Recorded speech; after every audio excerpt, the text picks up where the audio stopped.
first rule of success is to have a vision.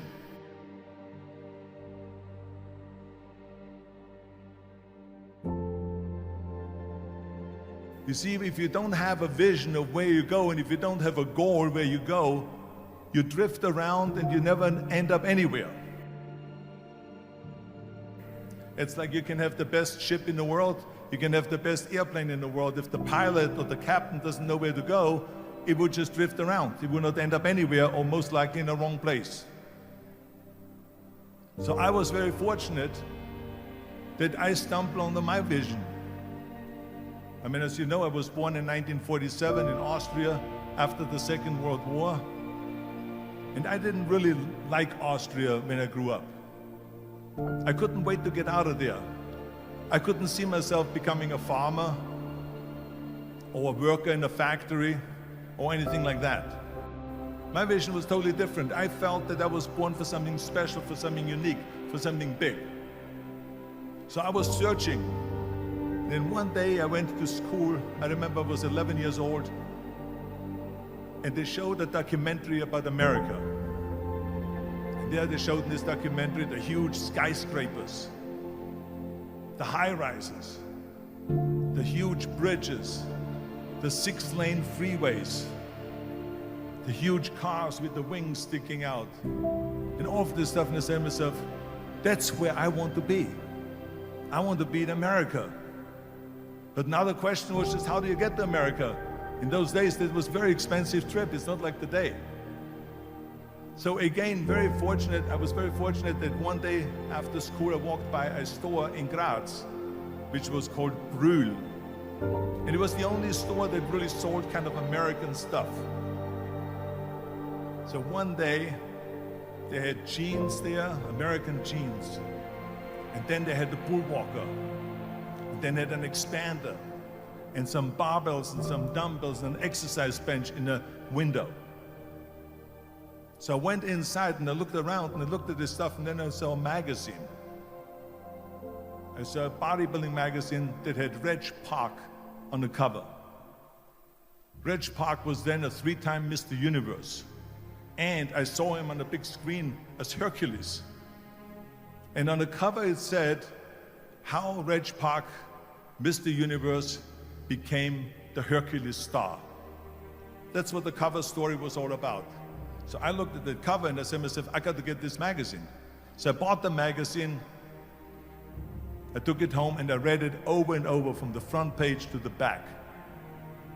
It had everything in there, how he trained, how he was working out in Leeds, England, in a factory town, how he worked out every day for 3-4 hours and became the strongest man of Europe, and how he won Mr. Europe and Mr. Great Britain, and then eventually Mr. Universe, and how he won the second Mr. Universe and the third Mr. Universe, and how he was discovered to play the starring role in Hercules. I read that and I said to myself, wow, this is the blueprint for my life. This is exactly what I want to do. I want to become a bodybuilding champion just like Reg Park. I want to get into movies just like Reg Park. And I want to make millions of dollars and be rich and famous just like Reg Park. Do you know how great it felt that I knew where I was going? Imagine the majority of people don't know where they're going. I knew where I was going. That I'm going to become this bodybuilding champion just like him. So it was just a question of how do you do it? I was so relieved because when you have a goal, when you have a vision, everything becomes easy. So people always ask me, when they saw me in the gym in the pumping iron days, they said, why is it that you're working out so hard? Oh yeah. 5 hours a day, 6 hours a day, and you have always a smile on your face. The others are working out just as hard as you do, and they look sour in the face. Why is that? And I told people all the time, I said, because to me, I'm shooting for a goal. In front of me is the Mr. Universe title. So every rep that I do gets me closer to accomplishing that goal, to make this goal this vision turn into reality. Every single set that I do, every repetition, every weight that I lift will get me a step closer to turn this goal into reality. So I couldn't wait to do another 500-pound squat. I couldn't wait to do another 500-pound bench press. I couldn't wait to do another 2,000 reps of sit-ups. I couldn't wait for the next exercise, for the next half hour of posing and all the kind of things that you have to do to be a champion.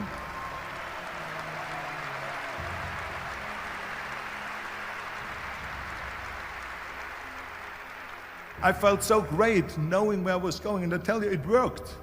I mean, think about it. And I was just not visualizing just my exercise, but I was really lifting the trophy over my head. That's what I was thinking about. And with the age of 20, I went to London and I won the Mr. Universe contest as the youngest Mr. Universe ever. And it was because I had a goal.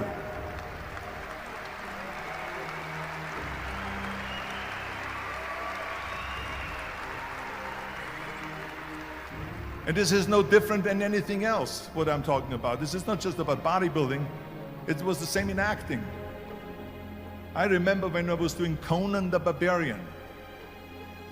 I was crawling on the rocks with a sword in my arm, crawling on all four. And of course, being that it's Conan, I didn't have clothes on or anything like that, right? So I was kind of, my knees were bare, my elbows were bare and everything else. And I'm crawling on the rocks. So after 10 takes, my elbows were bleeding and my knees were bleeding. And the director came to me and he said, Arnold, I'm so sorry that you have to go through this, but we need one more take. A close-up of you crawling with the sword towards the camera. Can you handle one more take? And I said to him, I don't know what you're talking about. He says, I'm totally fine. He says, but you're bleeding. I said, because I don't feel it, because I can visualize what the scene will look like in a film. And I'm so excited about this scene.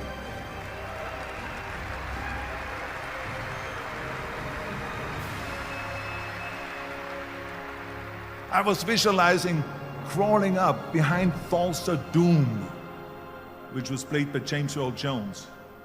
Crawling up behind Thulsa Doom with the sword slowly, and then rising up behind him and whack, cutting his head off. And the head spins in the air, slowly with blood all over the place, and slowly falls down the steps and rolls down the steps. And after I did Conan the Barbarian, the director at the press conference said to the press, the director was John Milius. He said to the press, if we wouldn't have had Arnold, we would have had to build one.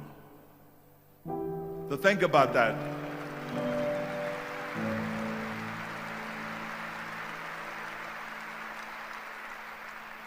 The very body that they said can never be sold because the time is wrong.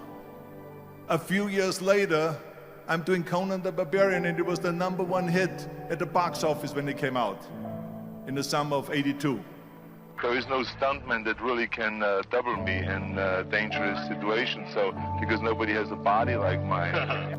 Think about that. And the director says, if we wouldn't have had his body, we would have had to build one. So all of a sudden, my body became an asset, not a liability. And the same thing was with Terminator. After we were finished filming Terminator, Jim Cameron said to the press, if Arnold wouldn't have had that accent and talked like a machine. The 45 long slide with laser sighting.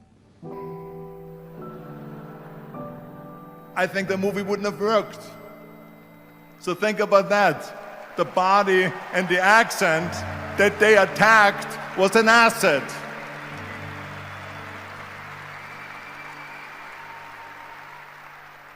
But I didn't listen to those losers. I didn't listen to them at all.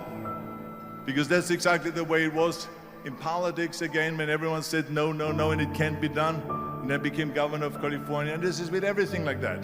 This is just the reality of it, is that you cannot listen to the naysayers. So this is a very important lesson for all of you. So when someone says, no, this is a stupid idea, you in your mind, you don't have to say it, but in your mind just say to yourself, fuck you, you're an asshole. What do you know?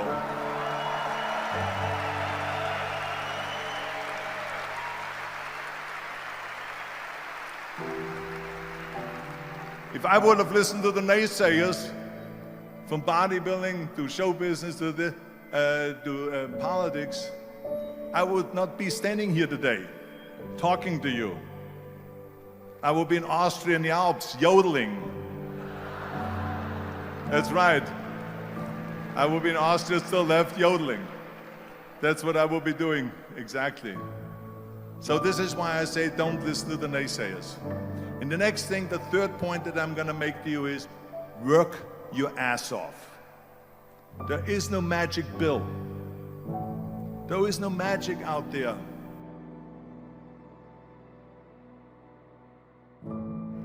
I became very friendly with Muhammad Ali in the 70s. And Muhammad Ali worked his butt off. And I saw it firsthand. And I remember that there was a sports writer that was there in the gym when he was working out and he was doing sit-ups. And they asked him, how many sit-ups do you do? And he said, I don't start counting until it hurts. Now think about that. He doesn't start counting his sit-ups until he feels pain. That's when he starts counting. That is working hard. And so you can't get around the hard work. It doesn't matter who it is. As a matter of fact, I believe what Ted Turner said, work like hell and advertise. Do you get it? Work like hell, go to bed, and early to rise, work like hell and advertise. So you work your ass off, and then you let the world know about your work. That's what it is all about.